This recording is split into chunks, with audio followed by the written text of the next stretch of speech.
Hello everyone, welcome to ओकुल India के सबसे अफोर्डेबल लर्निंग प्लेटफॉर्म में आप सभी लोगों का एक बार फिर से बहुत बहुत स्वागत है। 18 सितंबर 2025 थर्सडे यानी गुरुवार के दिन और इंडियन एक्सप्रेस न्यूज़ एनालिसिस की आईना सीरीज़ लेकर मैं शांतनु सनवाल एक बार फिर से आपके सामने हाजिर हूँ। तो चलिए शुरू करते हैं। तो आज के न्यूज़पेपर पर चलें उससे पहले मैं आपको एक इन्फॉर्मेशन आप लोगों के साथ शेयर करना चाहता हूँ, जो मैंने अभी कुछ दिन पहले भी की थी, और वो ये है कि जिस तरीके के हमारे इंडियन एक्सप्रेस न्यूज़ एनालिसिस यानी कि आईना सीरीज़ के कोर्सेज़ हम लोग पहले लिया करते थे, फुल कोर्सेज़, मंथली कोर्सेज़, वो कोर्सेज़ हमने इस महीने से फिर से रिज्यूम करने की कोशिश हम लोगों ने की है। और इन कोर्सेज़ में आपको एज़ इन द पास्ट, जैसे कि आपको पहले वीडियो डिस्कशंस यानी कि ये जो वीडियो डिस्कशंस हैं जो यूट्यूब पर अवेलेबल रहते हैं वो आपको वहाँ पर मिल जाते हैं एड फ्री तरीके से। जो हाईलाइटेड आर्टिकल्स होते हैं न्यूज़पेपर के वो आपको मिल जाते हैं बिल्कुल एचडी फॉर्मेट में, है ना, हाई क्वालिटी में मिल जाते हैं। और पीडीएफ्स आपको मिलती हैं। ठीक है, तो इस बार हम लोगों ने दो अलग अलग कोर्सेज निकाले हैं, एक इंग्लिश का कोर्स है, एक हिंदी का कोर्स है। तो इंग्लिश वाले में आपको इंग्लिश में पीडीएफ मिलेगी, हिंदी वाले में हिंदी में पीडीएफ मिलेगी।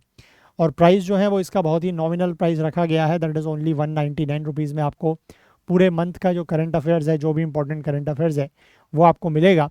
और मैं आगे बढ़ने से पहले आप लोगों के साथ एक बार जो ये पीडीएफ हम आपको देंगे वो मैं आप लोगों के साथ शेयर करना चाहता हूँ।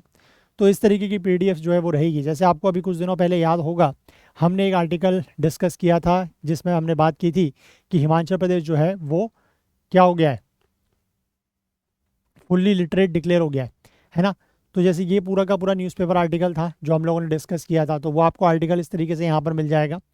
और उसके साथ जो एक नया एडिशन हम लोगों ने इस बार इसमें ऐड किया है, जो नया फीचर ऐड किया है वो ये है, ये तो पूरा का पूरा वही एज इट इज़ आर्टिकल है, लेकिन उसके बाद हम लोगों ने नीचे इसमें कुछ समरी पॉइंट्स ऐड किए। ठीक है, समरी पॉइंट्स मतलब ये जो पूरा का पूरा आर्टिकल है इसको समराइज़ करके दिया गया है कि Himachal Pradesh declared fully literate. इसके की पॉइंट्स की अगर हम लोग बात करें तो डिक्लेरेशन, ठीक है, ये सब कुछ वहाँ पर हो गया। फिर उसके बाद डेफिनेशन ऑफ लिटरेसी कि डेफिनेशन ऑफ लिटरेसी क्या है। फिर उल्लास प्रोग्राम का जिक्र हुआ था तो उल्लास प्रोग्राम का यहाँ पर मेंशन किया गया। अब how literacy is attend under Ullas, कि उल्लास के अंतर्गत लिटरेसी कैसे अटेंड की जाती है। और process for states to become fully literate, measurement of literacy in India, अभी तक किस किस तरीके से मेजरमेंट हुआ है, और जो अर्लियर अडल्ट लिटरेसी प्रोग्राम्स हैं वो। ठीक है, तो इससे बेसिकली फ़ायदा जो मुझे लगता है वो ये है कि जैसे अभी तो आपने पूरा न्यूज़पेपर पढ़ लिया या पूरा आर्टिकल पढ़ लिया, लेकिन ड्यूरिंग द रिवीजन टाइम, जब आप अपने एग्ज़ाम के टाइम पर रिवीजन करेंगे तो वहाँ पर अगर आप क्विकली ये समरी पॉइंट्स भी इस पर भी गो थ्रू कर लेते हैं तो आपका टाइम भी बचेगा और आप आसानी से उसको याद भी रख पाएंगे। ठीक है, तो ये इंग्लिश का पीडीएफ होगा इस तरीके से। और वहीं अगर मैं हिंदी के पीडीएफ की बात करूं तो जो पूरा का पूरा आर्टिकल है वो आपको एक तो as it is Hindi format में मिलेगा, है ना, पूरा का पूरा आर्टिकल हिंदी में है।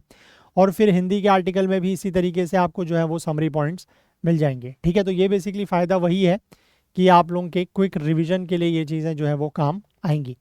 ठीक है, तो ये एक सैम्पल आप कह सकते हैं, एक सैम्पल आर्टिकल का मैं आपके सामने यहाँ पर दे के आया हूँ। तो ये मैं आपके साथ टेलीग्राम पर भी शेयर कर दूंगा। तो अगर आपको ये चीज़ बेनिफिट लगती है, बेनिफिशियल लगती है, आपको लगता है कि इससे आपको फ़ायदा होगा, तो डेफिनेटली आप उस कोर्स में जो है वो एनरोल कर सकते हैं। ठीक है, चलिए अब हम लोग जो है वो आज के आर्टिकल्स पर चलते हैं, न्यूज़पेपर पर चलते हैं। ये आज का न्यूज़पेपर है, एज सच यहाँ पर कोई बहुत ज़्यादा आर्टिकल्स नहीं है, और एक दो आर्टिकल्स हमें कल के न्यूज़पेपर से भी कवर करने हैं तो वो भी हम लोग यहाँ पर देखेंगे। तो यहाँ पर क्या हो रहा है कि जो यूरोपियन यूनियन है, ठीक है, वो भारत के साथ अपनी स्ट्रेटेजिक जो टाइज़ हैं, जो संबंध हैं, उनको आगे बढ़ाने के लिए यहाँ पर काम कर रहा है। ठीक है, ट्रेड के एरिया में, टेक्नोलॉजी के एरिया में, डिफेंस के एरिया में। और जो यूरोपियन यूनियन और इंडिया के बीच का जो फ्री ट्रेड एग्रीमेंट है वो इस साल के अंत तक हो सकता है। ठीक है, ऐसा यहाँ पर कहा जा रहा है। ठीक है, बाकी यहाँ पर ऐसा कुछ और ख़ास न्यूज़ नहीं है। मैं आपको एक आर्टिकल आपके साथ शेयर करूँगा, इसको आप लोग पढ़िएगा ज़रूर। ठीक है, आसान आर्टिकल है और इसको हम लोग अपने पीडीएफ में भी इंक्लूड करेंगे। आर्टिकल ये वाला है, ठीक है, सिक्योरिंग वैलीज एंड स्लोप्स। अभी बेसिकली जो आपने देखा होगा कुछ हिमालयन स्टेट्स में, लाइक उत्तराखंड हो गया, हिमाचल प्रदेश हो गया, जम्मू कश्मीर हो गया, लाइक वाइज पंजाब हो गया, यहाँ पर पिछले कुछ दिनों में बारिश की घटनाएं बहुत देखी गई हैं। ठीक है, heavy rainfall, cloud burst, landslides, और इनकी वजह से होने वाले जो एक तरीके से आप कह सकते हैं डिज़ास्टर्स हुए हैं, उनके बारे में यहाँ पर जिक्र किया गया है। और वो चीज़ें तो यहाँ पर बताई गई हैं कि इन इन राज्यों में, इन इन स्टेट्स में क्या क्या हुआ है, लेकिन उसके साथ जो इम्पोर्टेंट है, ठीक है, for your exam point of view, कि हमें इस तरीके के डिज़ास्टर्स को कैसे टैकल करना चाहिए, ठीक है, वो सब यहाँ पर पॉइंट्स दिए गए हैं। तो विच बिकम्स अ वेरी मतलब इंपॉर्टेंट और वेरी गुड पॉइंट्स। आप अगर अपना जीएस पेपर 3, जो आपका डिज़ास्टर मैनेजमेंट एक स्पेसिफिक टॉपिक मेंशन है जीएस पेपर 3 में, अगर आप वहाँ पर इन पॉइंट्स को यूज़ करते हैं तो it is a very good points, ठीक है, गुड पॉइंट्स हैं, अच्छे पॉइंट्स हैं। और काफ़ी एक रेनाउंड ऑथर हैं, दैट इज़ सैयद अता हसनैन। ये एनडीए में जो है नेशनल डिज़ास्टर मैनेजमेंट अथॉरिटी, उसके मेंबर रह चुके हैं। तो काफ़ी एक अच्छा आर्टिकल है, इसको मैं आपके साथ शेयर करूंगा, आप यहाँ से इसको ज़रूर एक बार पढ़िएगा। बाकी अपने पीडीएफ में भी हम लोग इसको इंक्लूड कर लेंगे, ठीक है। चलिए इसके बाद आगे हम लोग बढ़ते हैं। यहाँ पर और कुछ खास आर्टिकल नहीं है, हम लोग बात करेंगे एक्सप्लेन पेज पर एक आर्टिकल की, अपग्रेडिंग द आर्मी रडार्स। लेकिन उससे पहले मैं आपको एक आर्टिकल यहाँ पर और दिखाता हूँ आपके साथ। ये छोटा सा आर्टिकल है, इसको आप लोग नोट डाउन कर सकते हैं, दैट इज़ बीमा सुगम, ठीक है। बीमा सुगम बेसिकली एक डिजिटल प्लेटफॉर्म बनाया गया है इंश्योरेंस के लिए, ठीक है। सबसे पहले यहाँ पर इसके जो एक दो इंपॉर्टेंट पॉइंट्स हैं, इसको हम लोग देख लेते हैं, then we will move ahead to that explain page article. ये लॉन्च जो है, ये बीमा सुगम जो आपका एक पोर्टल है, डिजिटल पोर्टल या प्लेटफॉर्म आप कह सकते हैं, इसका लॉन्च अनाउंस किया गया है बाय द बीमा सुगम इंडिया फेडरेशन, ठीक है। इसकी ऑफिशियल वेबसाइट भी यहाँ पर आ गई है। और शुरुआती फेज़ में जो है इसकी वेबसाइट से सिर्फ इन्फॉर्मेशन और गाइडेंस प्रोवाइड कराई जाएगी, और फुल फ्लेज्ड ट्रांजेक्शन्स जो है वो आने वाले समय में इससे होने लगेंगे। इसका जो लॉन्च है वो IRDAI, that is insurance regulatory and development authority of India के हेडक्वार्टर हैदराबाद में इसको लॉन्च किया गया। और बीमा सुगम बेसिकली एक यूनिफाइड डिजिटल मार्केट प्लेस है for insurance, design to bring insurers जो होते हैं, मतलब जो इंश्योरेंस कंपनीज वगैरह होती हैं, जो इंटरमीडियरीज हैं, जो कस्टमर्स हैं, वो सारे के सारे एक सिंगल प्लेटफॉर्म पर आ जाएंगे, ठीक है। इसके थ्रू जो है यूज़र्स क्या कर सकते हैं, they can buy, sell, service, renew, manage and even claim insurance policies with ease and full transparency. तो आपका एक ही प्लेटफॉर्म से आप इंश्योरेंस जो है वो खरीद सकते हैं, बेच सकते हैं, रिन्यू कर सकते हैं, ये सब। और अपना जो इंश्योरेंस का क्लेम है वो भी यहाँ से आप इंश्योरेंस का क्लेम भी यहाँ से कर सकते हैं, ठीक है। इसके साथ साथ जो पॉलिसी डॉक्यूमेंट्स है वो भी इस प्लेटफॉर्म पर स्टोर की जाएंगी। और कई सारे तरीक़ों से जो बीमा सुगम है वो एक तरीके से वैसे ही काम करेगा जैसे डिजिटल पेमेंट्स के लिए UPI और NPCI काम करता है, उसी तरीके से इंश्योरेंस के लिए बीमा सुगम जो है वो काम करेगा, ठीक है। एक कॉमन इंफ्रास्ट्रक्चर प्रोवाइड करेगा जो सारे के सारे स्टेक होल्डर्स को मदद करेगा। तो यहाँ से आप ये चीज़ ज़रूर ध्यान रखिएगा कि दिस इज़ बीमा सुगम, ठीक है, ये आप नोट डाउन ज़रूर करें। चलिए फिलहाल मैं यहाँ पर अगर इस वाले आर्टिकल पर आता हूँ, अच्छा यहाँ पर एक आर्टिकल और दिया गया है, ये बुद्धा का जो फर्स्ट सरमन हुआ था सारनाथ में, ठीक है, उसकी कहानी दी गई है। बेसिकली इसलिए क्योंकि इंडिया ने जो यूनेस्को की वर्ल्ड हेरिटेज लिस्ट होती है, ठीक है, 2025-26 के लिए इंडिया ने नॉमिनेट किया है सारनाथ को, है ना। और ये काफ़ी लंबे समय से जो है वो टेंटेटिव लिस्ट में था, लेकिन इसको अब इंडिया ने जो है वो नॉमिनेट किया है इस ईयर के लिए। तो इसको टैग मिलेगा या नहीं मिलेगा वर्ल्ड हेरिटेज लिस्ट का, that is a different thing. But फिलहाल यहाँ पर बात की गई है कि किस तरीके से ये जो प्लेस है ना सारनाथ, वो कैसे जो है वो लोकेट की गई, इसकी स्पेसिफिक लोकेशन, फिर कौन कौन से जो रूलर्स हैं, लाइक योर मौर्यन एम्पायर में के समय में अशोका हुआ करते थे, उसके बाद जो कुषाण रूलर्स हुआ करते थे, गुप्ता रूलर्स हुआ करते थे, उन्होंने भी इसको पैट्रोनाइज़ किया है। तो उन सब के बारे में यहाँ पर बात दी गई है। और फिर किस तरीके से जो है वो यहाँ के जो टेम्पल्स वगैरह थे, जो मोनेस्ट्रीज वगैरह थी, वो किस तरीके से डिस्ट्रॉय हुई, है ना। अलग अलग हिस्टोरियंस का अलग अलग मत है। कुछ का कहना है कि 1193 में जब आपका स्लेव डायनेस्टी की शुरुआत हुई थी, कुतुबुद्दीन ऐबक जब आए थे, तो उन्होंने जो है वो कुछ यहाँ के मंदिर और उनको डिस्ट्रॉय किया था। वो सब चीज़ें यहाँ पर दी गई हैं, ठीक है। तो उसके बारे में आप लोग इसको जो है वो ज़रूर पढ़ेंगे। मैं आपके साथ ये आर्टिकल भी शेयर करूँगा, आप लोगों को थोड़ा सा पढ़ने की आदत डालनी होगी। ये मैं आज से नहीं, 2-3 साल पहले जब से हम लोगों ने ये सीरीज़ शुरू की है इंडियन एक्सप्रेस न्यूज़ एनालिसिस की, तब से कहता आ रहा हूँ। तो थोड़ा सा मेहनत आप लोगों को करनी पड़ेगी। एट द एंड एग्ज़ाम आप लोगों को ही क्लियर करना है, ठीक है। हर चीज़ आप लोगों को पकी पकाई खिचड़ी के रूप में मिले और आप उसको जस्ट रीड कर लें, एग्ज़ाम में रिप्रोड्यूस कर दें, उससे बात नहीं बनेगी, ठीक है ना। आई होप आप बात समझ पा रहे हैं। अगर आप वाकई में UPSC या इस तरीके के स्टेट PCS एग्ज़ाम्स को निकालने के लिए, क्लियर करने के लिए, अगर वाकई में आप चाहते हैं, ठीक है, अगर आप डेडिकेटेड हैं, तो आपको इस तरीके के आर्टिकल्स जो आपके साथ शेयर किए जाते हैं उनको ज़रूर पढ़ना होगा और उनमें से पॉइंट्स को एक्सट्रैक्ट करना भी होगा। ठीक है, चलो फिलहाल हम लोग यहाँ पर बात करते हैं इस आर्टिकल की, that is upgrading the army radars. ठीक है, अब यहाँ पर देखो जो हमारी आर्मी है वो रडार्स को अपग्रेड करने की बात कर रही है, मतलब नए यहाँ पर जो नए टेक्नोलॉजिकल एडवांस्ड रडार्स हैं उनके प्रोक्योरमेंट की यहाँ पर बात हो रही है। ठीक है, देखो यहाँ पर लिखा जा रहा है कि with the procurement of a range of advanced air defence radars the Indian army has begun process of plugging the gaps in its air defence network along the northern and western borders. ठीक है, हमारा जो northern और western borders है वहाँ पर जो हमारे एयर डिफेंस नेटवर्क में कुछ कमियां हैं, ठीक है, उसको दूर करने या उस गैप को प्लग करने की शुरुआत यहाँ पर आर्मी ने करनी शुरू कर दी है। एडवांस्ड एयर डिफेंस रडार्स को यहाँ पर ख़रीदा जा रहा है और ये चीज़ बेसिकली कब हो रही है, जब ऑपरेशन सिंदूर हुआ उसके 4 महीने के बाद। ठीक है, ऑपरेशन सिंदूर के दौरान आपने देखा होगा कि कई सारे पाकिस्तानी जो UAVs हैं, जो ड्रोन्स हैं, वो इंडिया के एयर स्पेस को ब्रीच करके इंडिया के बॉर्डर में एंटर कर रहे थे। हालांकि इंडिया का जो एयर डिफेंस सिस्टम है उसने उनको डिस्ट्रॉय कर दिया था, है ना, हमें कोई ऐसा बहुत ज़्यादा जान माल का नुकसान नहीं हुआ। ठीक है, तो उसके बाद ये चीज़ें की जा रही हैं। द आर्मी है सॉट टू प्रोक्योर, आर्मी जो है वो 45 लो लेवल लाइट वेट रडार्स, ठीक है, एनहेंस्ड कैटेगरी के, ये प्रोक्योर करेगी। 48 air defence fire control radar drone detectors, इनको करेगी प्रोक्योर, और 10 लो लेवल के लाइट वेट रडार्स इम्प्रूव्ड इनको। ठीक है, अब ये जो एयर डिफेंस रडार्स हैं ये क्या कर सकते हैं, दे कैन डिटेक्ट ट्रैक और engage aerial objects with small radar cross sections. अभी ये सारी चीज़ें क्या होती हैं, रडार क्रॉस सेक्शन वगैरह आगे बात करेंगे। ठीक है, ये जो एयर डिफेंस रडार्स हैं ये बेसिकली जो स्मॉल रडार क्रॉस सेक्शन के रडार्स हैं या जो एरियल ऑब्जेक्ट्स हैं उनको डिटेक्ट, उनको ट्रैक और उनको एंगेज कर सकती है। एंगेज करना मतलब वही कि हवा में ही उनको डिस्ट्रॉय करना। ठीक है, जिस तरीके के पाकिस्तानी ड्रोन्स जो है वो इंडियन एयर स्पेस में इन्फिल्ट्रेट हुए थे, है ना, उस तरीके के रडार्स को ये उस तरीके के जो UAVs या ड्रोन्स हैं, जो एरियल ऑब्जेक्ट्स हैं, उनको ये ट्रैक, डिटेक्ट और हवा में ही इंगेज कर सकते हैं।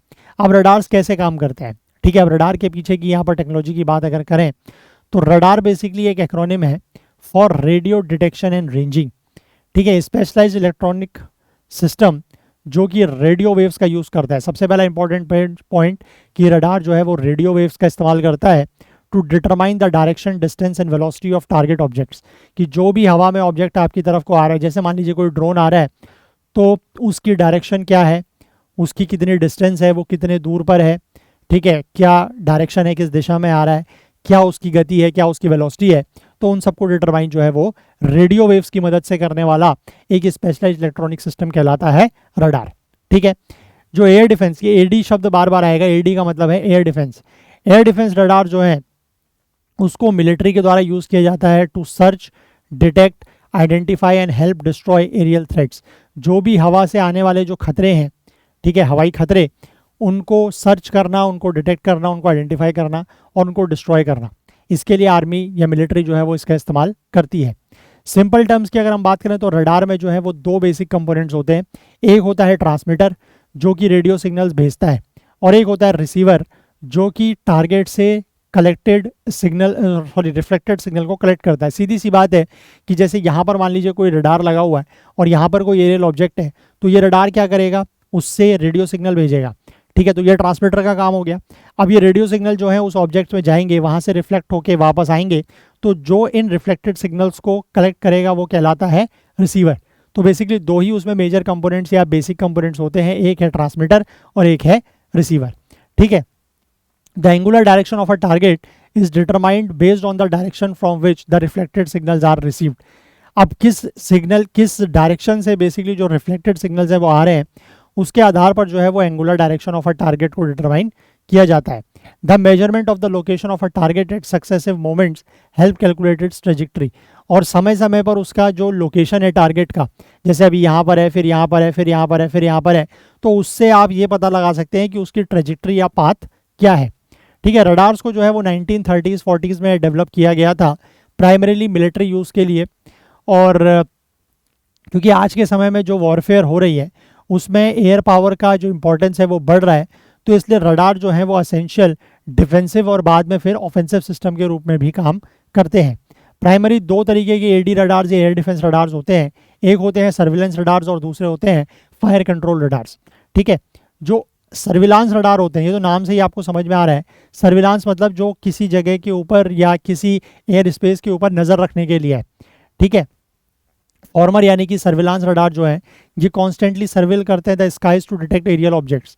ठीक है, ये कॉन्स्टेंटली आपका जो एयर स्पेस है उसको मॉनिटर करते हैं, उसको सर्विल करते हैं ताकि एरियल ऑब्जेक्ट्स वहाँ पर कोई ना आए या कोई आ रहे हैं तो उनको डिटेक्ट करने के लिए।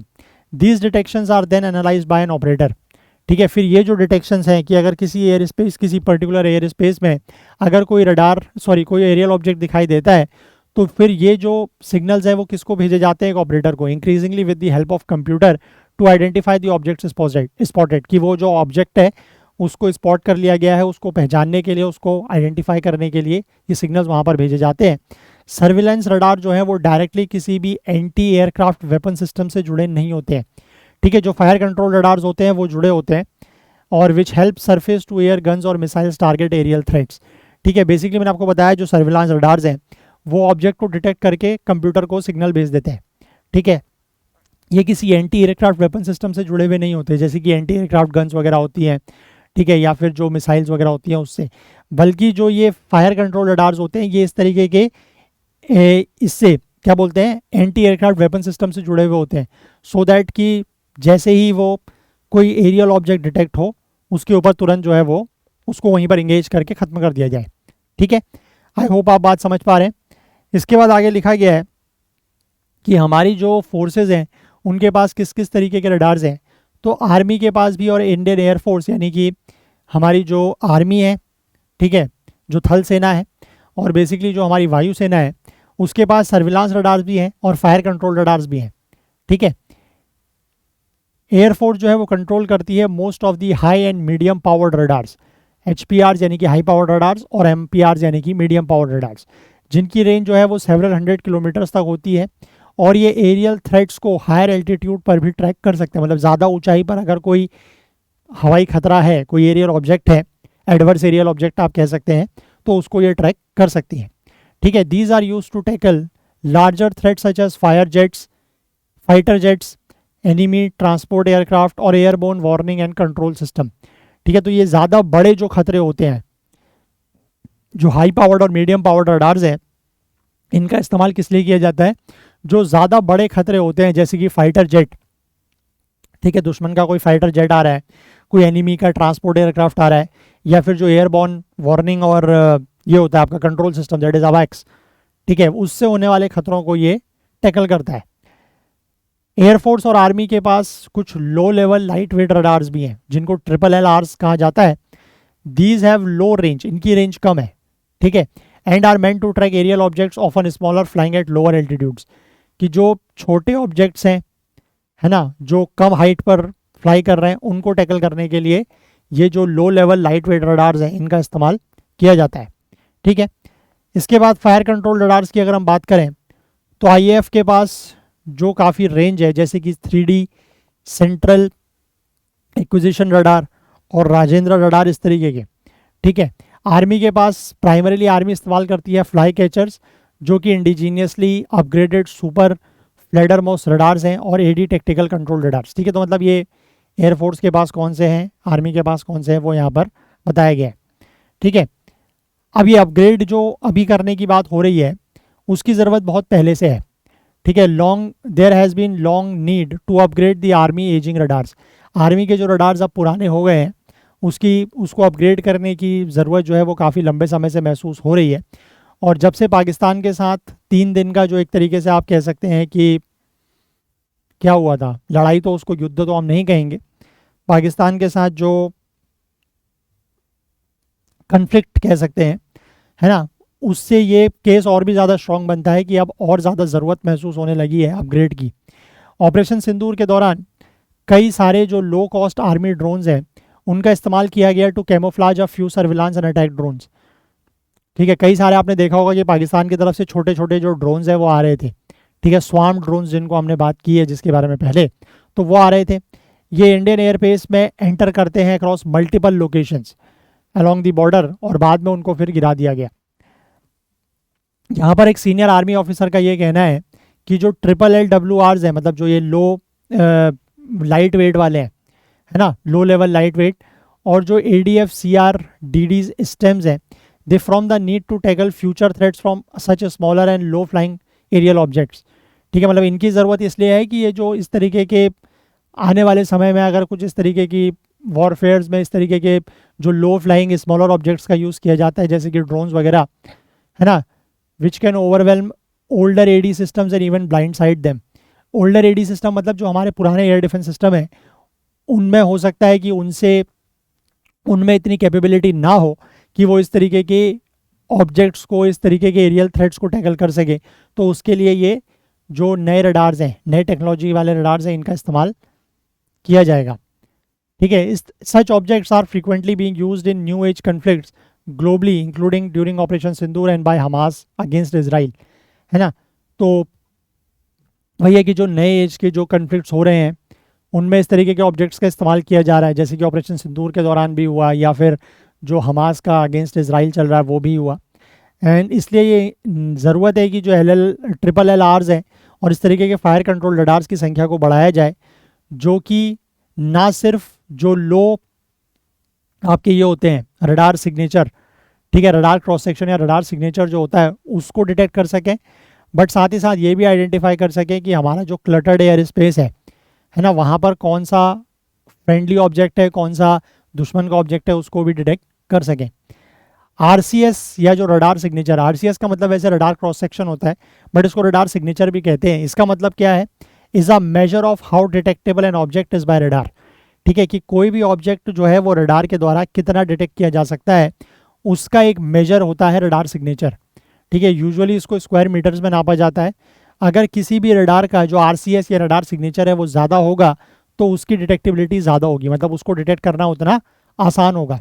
तो RCS is not only the function of the size of an aerial object but also its specific design feature. ये उसका एक डिज़ाइन फीचर होता है। और basic thrust modern stealth technology में यही है कि किसी भी एयरक्राफ्ट की RCS या रडार सिग्नेचर को कम किया जाए, सो दैट कि कोई भी रडार उसको आसानी से डिटेक्ट ना कर पाए।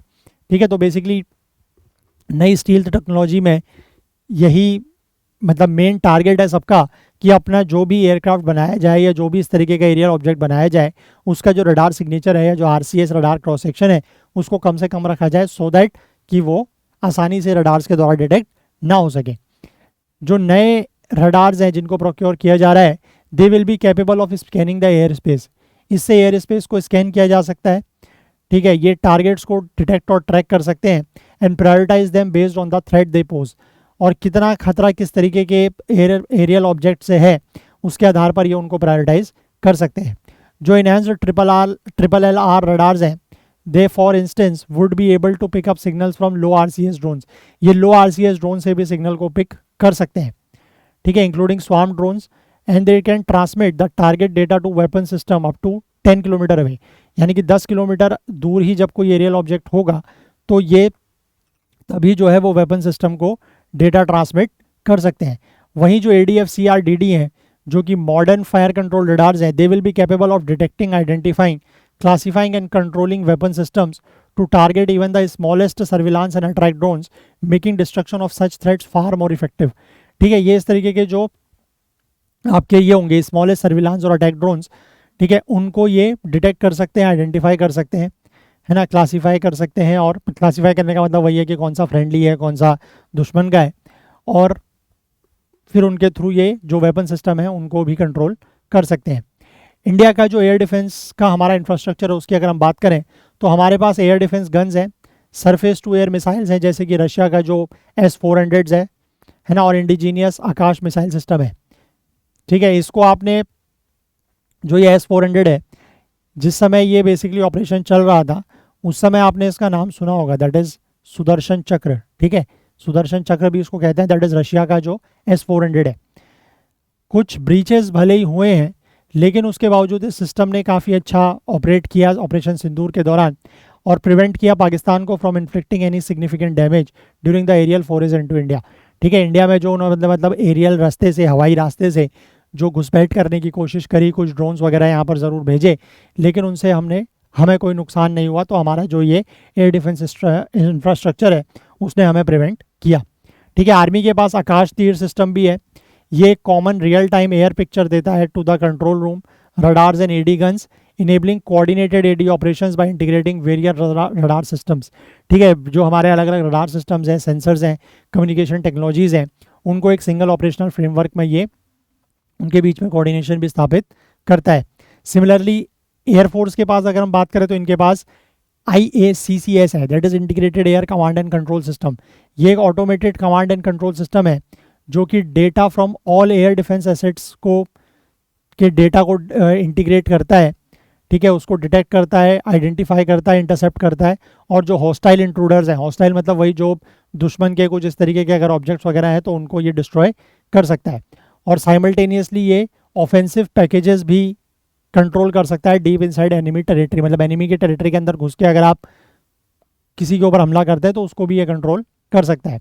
At the moment, defense establishment is focusing its energies. It's setting up a comprehensive air defense shield as a part of Mission Sudarshan Chakra. ठीक है, इसका अनाउंसमेंट बेसिकली इसी साल 15 अगस्त के दिन ही प्रधानमंत्री ने लाल किले से किया था कि एक मिशन सुदर्शन चक्र लाया जाएगा। ये कॉम्प्रिहेंसिव एयर डिफेंस शील्ड बनाने की यहाँ पर बात हो रही है।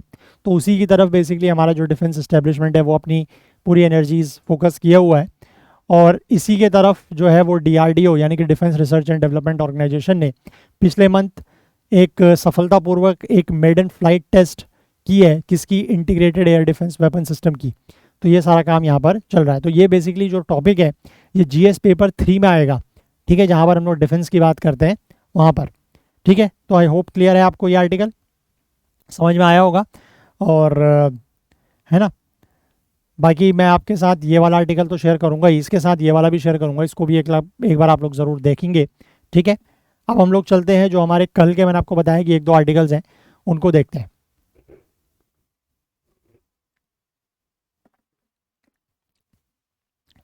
तो ये वाला है। ठीक है, 2 आर्टिकल्स हम लोग बात करेंगे। एक तो जो अभी हिमालयन रीजन्स में काफ़ी ज़्यादा बारिश हो रही है, ठीक है, उसके पीछे क्या चीज़ रिस्पॉन्सिबल है। जैसे कि एक तो टोपोग्राफी हो गई वहाँ की, और दूसरा क्लाइमेट चेंज, तो ये रिस्पॉन्सिबल है। इसकी बात करते हैं पहले। तो अभी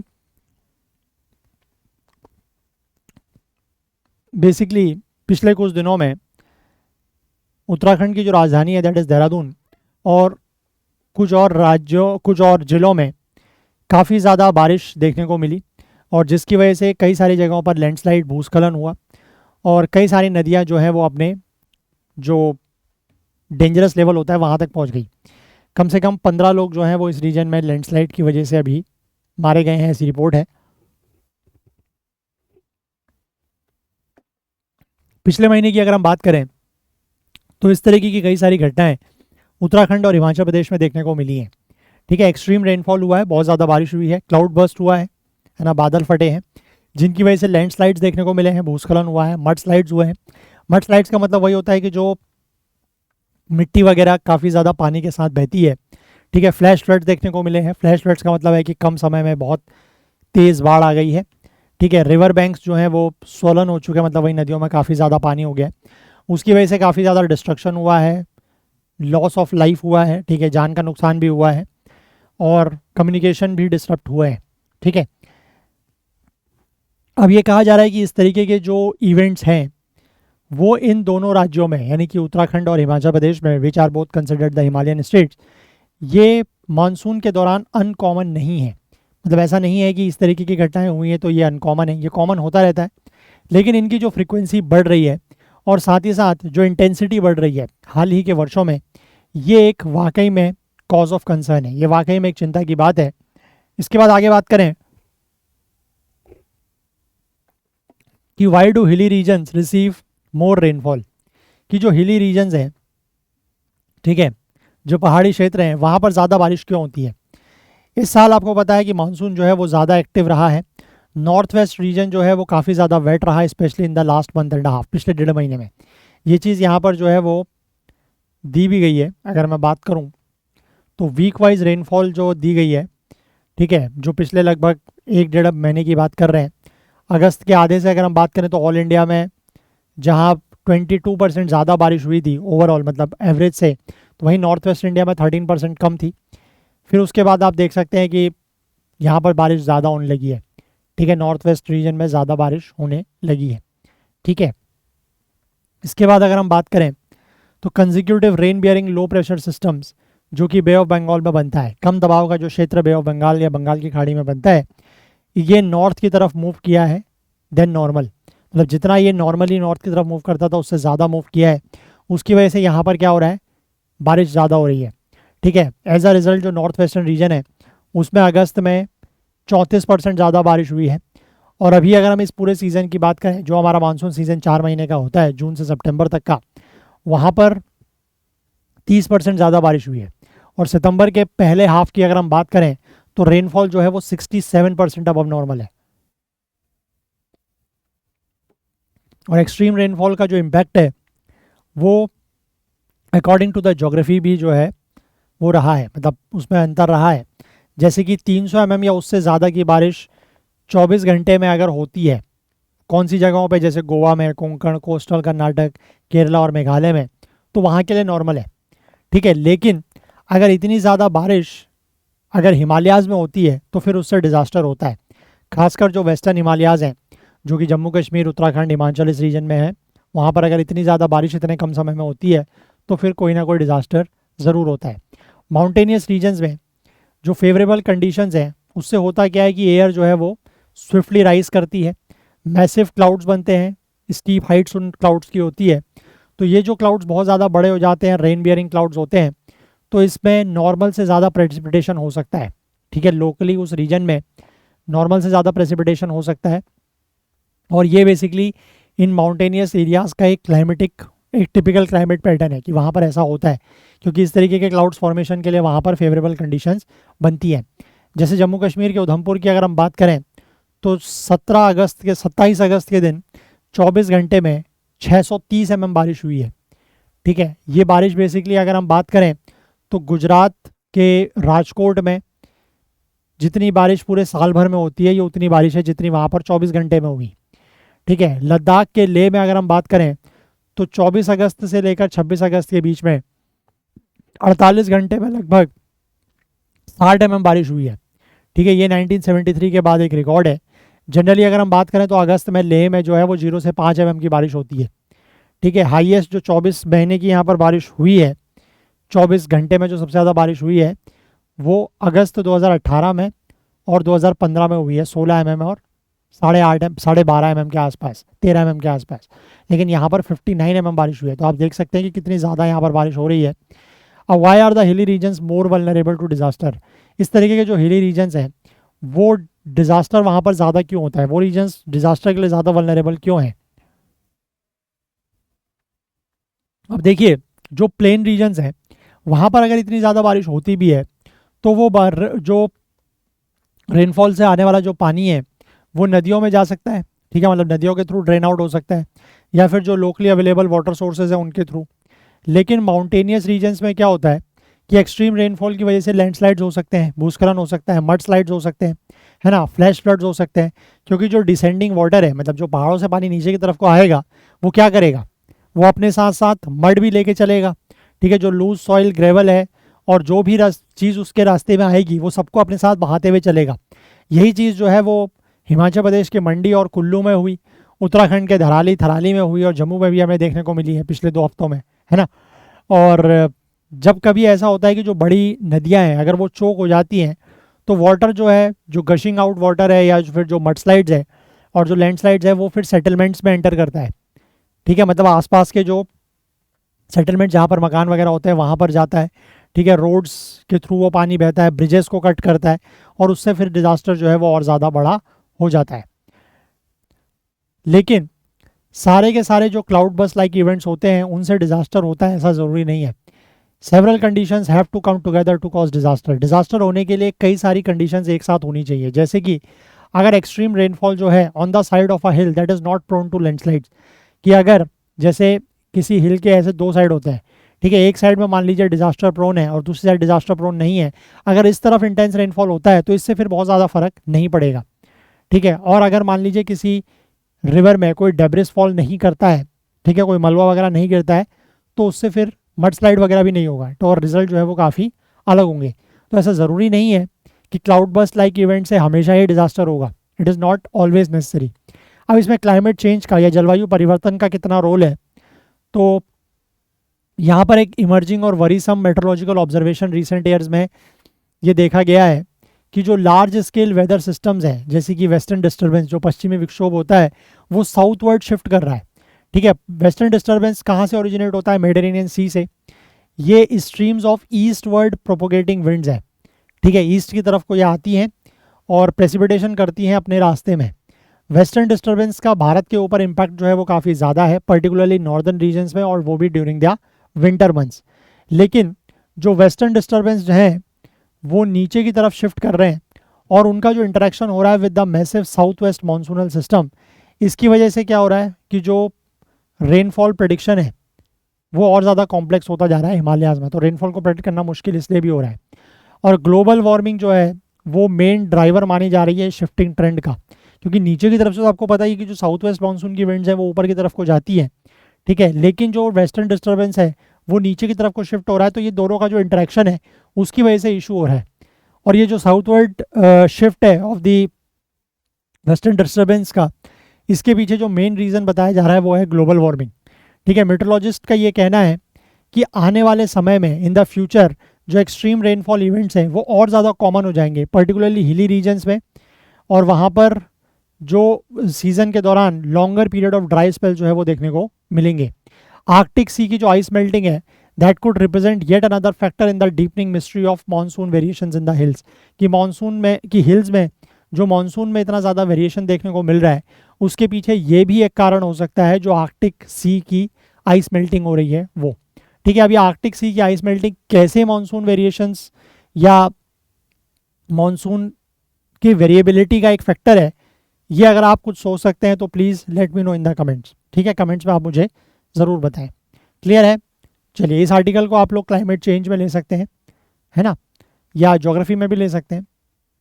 इसके बाद अगले आर्टिकल की एक और हम लोग यहाँ पर बात कर लेते हैं कि हाउ यूपीएस जो यूनिफाइड पेंशन स्कीम है वो कैसे बाकी पेंशन स्कीम से अलग है, और फिर भी इसको कम लोगों ने जो है वो इसके लिए ऑप्ट किया है। देखिए, अब ये फिर से जिक्र क्यों आया, हालांकि हम लोगों ने ये यूनिफाइड पेंशन स्कीम को लास्ट ईयर जब ये अनाउंस हुई थी तब हमने इसको बहुत डिटेल में डिस्कस किया था, है ना। लेकिन फिर से अगर हम इसकी बात करें तो अभी इसका जिक्र इसलिए हो रहा है क्योंकि सेंट्रल गवर्नमेंट के जो एम्प्लॉयज़ हैं उनको 30 सितंबर तक का वक्त दिया गया है कि वो यूनिफाइड पेंशन स्कीम में ऑप्ट कर सकते हैं under the national pension system. ठीक है, इसको कैबिनेट ने अप्रूव किया था पिछले साल अगस्त में, यानी कि 2024 के अगस्त में, और ये लागू हुई है इस साल के अप्रैल से। ठीक है, अभी तक का यहाँ पर डेटा दिया गया है कि एनपीएस के अंतर्गत जो नेशनल पेंशन सिस्टम है उसके अंतर्गत जो लगभग 24 लाख एम्प्लॉयज़ हैं उनमें से सिर्फ 40,000 ने जो है वो यूपीएस के लिए ऑप्ट किया है। यहाँ पर यह भी दिया गया है कि 2 सितंबर के दिन department notified central civil services implementation of the unified pension scheme under the national pension system rules 2025 to regulate the service matters for central government employees opting for UPS. तो मतलब उनके लिए ये रूल्स भी यहाँ पर नोटिफाई किए गए हैं। अब यूपीएस बेसिकली है क्या? ठीक है, देखो, जब तक पिछले साल यूपीएस को अनाउंस किया गया उससे पहले जो सेंट्रल गवर्नमेंट एम्प्लॉयज़ हैं, यानी कि जो भारत की मतलब केंद्रीय सरकार आप कह सकते हैं, केंद्र सरकार के जो एम्प्लॉयज़ हैं जिनको 1 जनवरी 2004 से पहले जो हायर हुए, मतलब जिनकी नौकरी 1 जनवरी 2004 से पहले लगी है, वो हुआ करते थे ओल्ड पेंशन स्कीम के अंतर्गत। ओल्ड पेंशन स्कीम में क्या होता था, एक फिक्स्ड पेंशन मिलती थी। ठीक है, और जिनकी नौकरी जो एम्प्लॉय हुए थे 1 जनवरी 2004 के बाद वो सीधे थे एनपीएस के अंतर्गत। एनपीएस जो है वो मार्केट लिंक्ड है। ठीक है, employee unions continue to demand a return to the OPS. जो एम्प्लॉय यूनियंस हैं वो बार बार ये डिमांड कर रहे हैं, कई सारे इस तरीके को लेकर प्रोटेस्ट और ये सब कुछ होता रहता है, वो ओपीएस की मांग कर रहे हैं। तो उसके बावजूद सरकार ने पिछले साल जो है वो यूपीएस अनाउंस कर दिया। ठीक है, एनपीएस बेसिकली क्या है, was mandatory for all central government employees joining from 1 January 2004। UPS is optional. ठीक है, जो एनपीएस है वो तो जितने भी सेंट्रल गवर्नमेंट के एम्प्लॉयज़ हैं जो हायर हुए हैं 1 जनवरी 2004 के बाद, एनपीएस तो उन सबके लिए मैंडेटरी था, लेकिन यूपीएस ऑप्शनल है। ठीक है, ये स्कीम जो है वो एश्योर्ड पे आउट देती है of 50% of the average basic salary basic pay drawn by the employ in the last 12 months before retiring for a minimum service of 25 years. यानी कि जिस भी एम्प्लॉय ने 25 साल की सेवा की है रिटायर होने से पहले 12 महीने तक उसकी जो वो है बेसिक पे, ठीक है, उसका 50% जो है वो इसमें एज अ पेंशन मिलता है। ठीक है, upon the death of the pensioner, और जिसको पेंशन मिलती है, जो पेंशन धारक है, उसकी अगर डेथ हो जाती है तो जितनी पेंशन उसको मिल रही है उसकी 60% पेंशन जो है वो उसके स्पाउस को मिल जाती है। मतलब अगर हस्बैंड की डेथ होती है तो वाइफ को मिलेगी, और वाइफ अगर एम्प्लॉई है, गवर्नमेंट एम्प्लॉय सेंट्रल गवर्नमेंट, तो हस्बैंड को मिल जाएगी। अब इसमें जो की डिफरेंसेस हैं वो क्या है? पहला की डिफरेंस तो वही मैंने आपको बताया कि एनपीएस जो है वो मैंडेटरी थी, यूपीएस ऑप्शनल है ना। और जो यहाँ पर डिपार्टमेंट के द्वारा रूल्स नोटिफाई किए गए हैं उसमें ये लिखा गया है कि जो भी इम्प्लॉयज़ 30 सितंबर तक यूपीएस के लिए ऑप्ट करते हैं उनके पास वन टाइम ऑप्शन होगा। ठीक है, एक बार ये ऑप्शन होगा कि वो वापस से एनपीएस में जा सकते हैं। मतलब यूपीएस में वो आए, उनको लगा कि यूपीएस ठीक नहीं है तो वो वापस से एनपीएस में जा सकते हैं, but this is only a one time option. ठीक है, they can exercise this option up to 1 year before superannuating और 3 months before opting for VRS.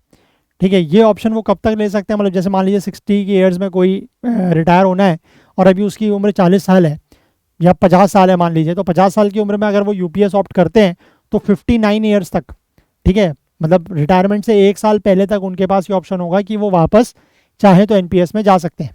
ठीक है, लेकिन क्योंकि वन टाइम ऑप्शन है तो एक बार अगर ये चॉइस कर ली गई तो एम्प्लॉयज़ जो है फिर वो वापस यूपीएस में नहीं जा सकते। ठीक है, ये बात आप समझ गए।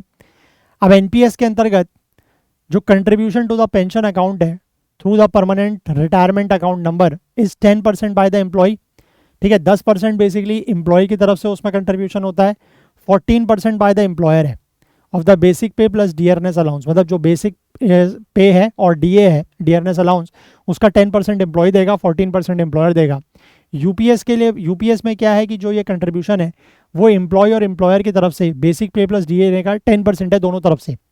ठीक है, there is an assured pay out of 50% of the basic average basic pay of the last 12 month subject to a completion of 25 years of service under the UPS.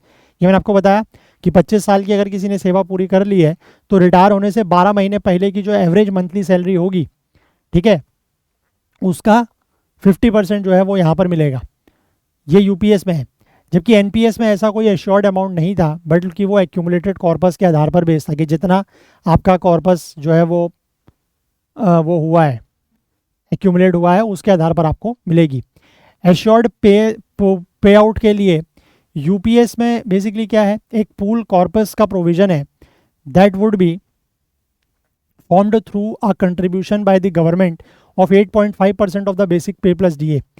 तो मतलब अब वो पैसा जो एश्योर्ड पेमेंट मिल रहा है 50% का, वो मिलेगा कहाँ से? उसके लिए सरकार जो है वो 8.5% बेसिक पे प्लस डीए का एक कॉर्पस बनाएगी, वहाँ से वो पैसा आएगा। मिनिमम पे out of ₹10,000 per month is guaranteed after 10 years of service under the UPS.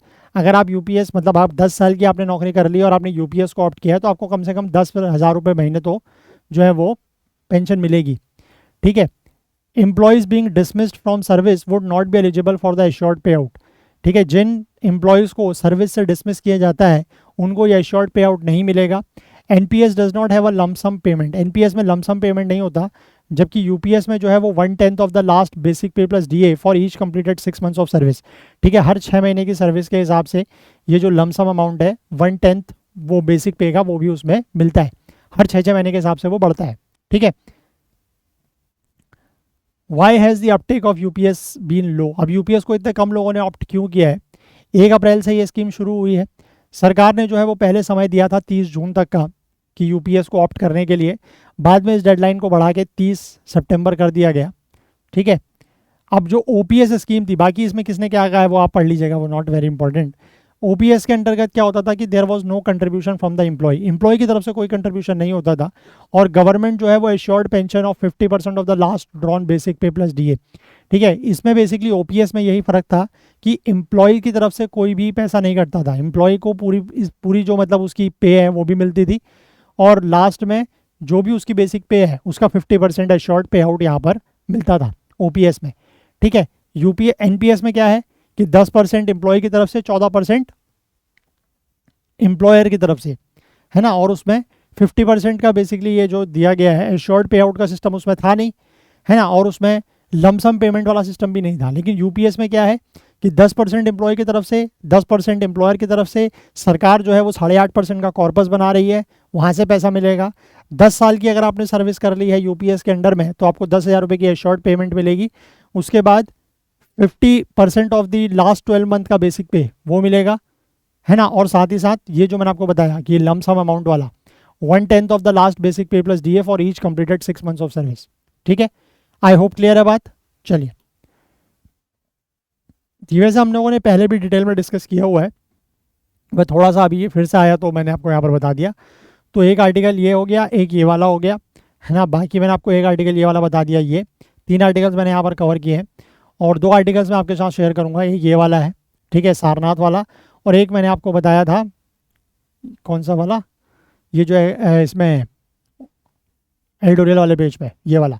ये 2 आर्टिकल्स आप लोग ज़रूर पढ़िएगा, है ना, और इसको ज़रूर नोट डाउन कीजिएगा। अच्छा, एक आर्टिकल और भी था, आई मिस्ड वन आर्टिकल, वो भी मैं आपके साथ शेयर करूँगा, उसको भी आप लोग ज़रूर पढ़िएगा। वो 2 दिन पहले का आर्टिकल था जिसमें मैंने आपसे बात की थी एक ट्राइबल अपराइजिंग की, है ना, जो एक सिस्टम था उसकी हमने बात की थी, वो भी मैं आपके साथ शेयर करूँगा, उसको भी पढ़ लीजिएगा। उसमें भी कुछ बहुत खास नहीं है, जस्ट आप उसको एक बार रीड करेंगे तो you will be able to understand. ठीक है, और इस कोर्स के बारे में मैंने आपको बता ही दिया कि अगर आप इंटरेस्टेड हो, मैंने आपको एक सैम्पल जो आर्टिकल है वो भी दिखा दिया कि किस तरीके से पीडीएफ में रहेगा। तो अगर आप इंटरेस्टेड हैं तो इसमें भी ज़रूर एनरोल कर सकते हैं। ठीक है, लिंक आपको इसका जो है वो हमारे वेबसाइट और ऐप पर भी ये अवेलेबल है, और आप हमारा जो टेलीग्राम चैनल है वहाँ पर से भी इसको ज्वाइन कर सकते हैं। ठीक है, तो चलिए, अगर आपको आज का सेशन पसंद आया हो तो लाइक ज़रूर करें। सॉरी, यहाँ पर this is by mistake, very sorry, this is not 15, this is 18। ठीक है, तो आज का अगर आपको सेशन पसंद आया हो तो लाइक ज़रूर करें, ज़्यादा से ज़्यादा शेयर करें। जो भी आपके डाउट्स हैं, जो क्वेरीज हैं, वो आप कमेंट कर सकते हैं। अदरवाइज़ भी अपनी बात हम तक पहुंचाने के लिए ज़रूर कमेंट करें। चैनल को आपने सब्सक्राइब नहीं किया है तो वो मैं आपसे रिक्वेस्ट करूंगा कि ज़रूर कर लें, और बेल आइकन प्रेस करना ना भूलें ताकि वीडियोस की नोटिफिकेशन आपको ऑन टाइम मिल सके। और साथ ही साथ हाईलाइटेड आर्टिकल्स आपको करंट अफेयर्स ओकुल टेलीग्राम चैनल पर मिल जाएंगे, तो इसका लिंक नीचे डिस्क्रिप्शन में है, उसके थ्रू आप इसको ज्वाइन कर सकते हैं। और वैसे तो करंट अफेयर्स ओकुल सर्च करके भी ज्वाइन कर सकते हैं, या इस QR कोड को स्कैन करके भी ज्वाइन कर सकते हैं। तो चलिए, आज के लिए इतना ही रखते हैं, बाकी कल को फिर से मिलेंगे इंडियन एक्सप्रेस न्यूज़ एनालिसिस की आईना सीरीज़ के साथ। तब तक के लिए अपना बहुत बहुत ध्यान रखें।